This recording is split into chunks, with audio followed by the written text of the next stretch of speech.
বেদখল, দূষণ ও নগরায়নে বেহাল ঢাকার প্রায় সবকটি খাল। সামান্য বৃষ্টিতে তলিয়ে যায় রাজধানী। চরম দুর্ভোগ পোহাতে হয় নগরবাসীকে। তবে নতুন উদ্যমে নতুন উদ্যোগ নিয়েছে উত্তর সিটি। আশা কয়েক মাসেই মিলবে প্রতিকার। ঢাকা শহরের বৃষ্টির পানি সরে যাবার একমাত্র পথ হলো নগরীর খালগুলো।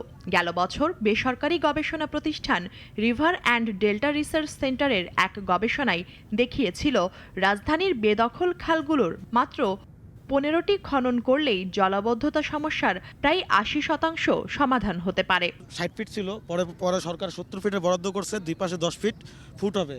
তো এখন হচ্ছে এই খালপাটটা আপনার সংস্কারের প্রয়োজন, কারণ এটা পানি, ময়লা, আবর্জনা প্লাস দখলদারি সবকিছু মিলায়া আপনার হচ্ছে এটা পুরাটা জ্যাম হয়ে গেছে। এছাড়া অনুপযুক্ত ড্রেনেজ ব্যবস্থা এবং অপর্যাপ্ত পরিকল্পনা জলাবদ্ধতার জন্য দায়ী।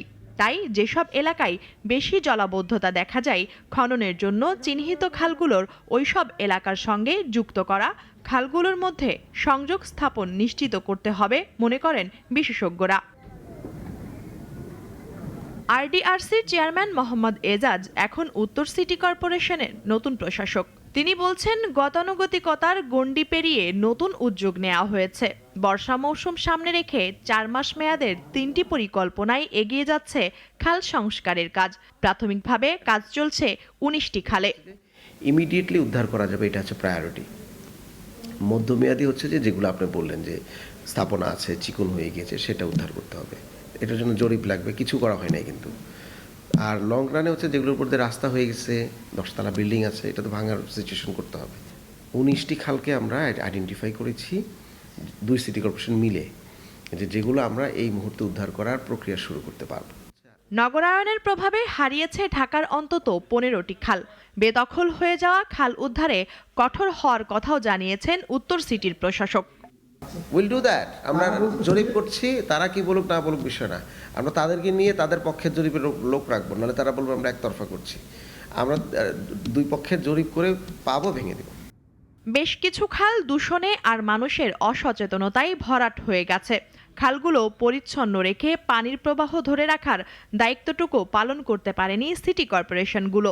এ বিষয়ে কথা বলতে চাননি উত্তর সিটির বর্জ্য ব্যবস্থাপনা বিভাগের প্রধান। আমাদের যিনি নতুন এসছেন, ওনার জয়েনিংয়ের মেয়াদ মনে হয় 4 দিন হয়েছে। উনি অনেক কিছু জানে না, এই জন্য হয়তো। আর মিডিয়া, ডিফেন্সের লোকজন তো হচ্ছে অন্য ডিসিপ্লিন, ওনারা হচ্ছে কাজটা বুঝেন, পাবলিক ফেসিং কোনোদিন করেন নাই, তো স্বাভাবিকভাবে উনি অনেক সময় কমফোর্ট ফিল করবে না। প্রায় 4 বছর ধরে 26টি খাল পরিচালনা করেও 2 সিটি কর্পোরেশনের কোনোটি নিয়মিত পানি প্রবাহ ফিরিয়ে আনতে পারেনি। এ সময়ে তারা খরচ করেছে 550 কোটি টাকা। নতুন উদ্যোগ কতটা সফল হবে সেটা সময়ই বলে দেবে বলে মনে করছে ঢাকার মানুষ। মুনিয়া জ্যোতি, নাগরিক, ঢাকা।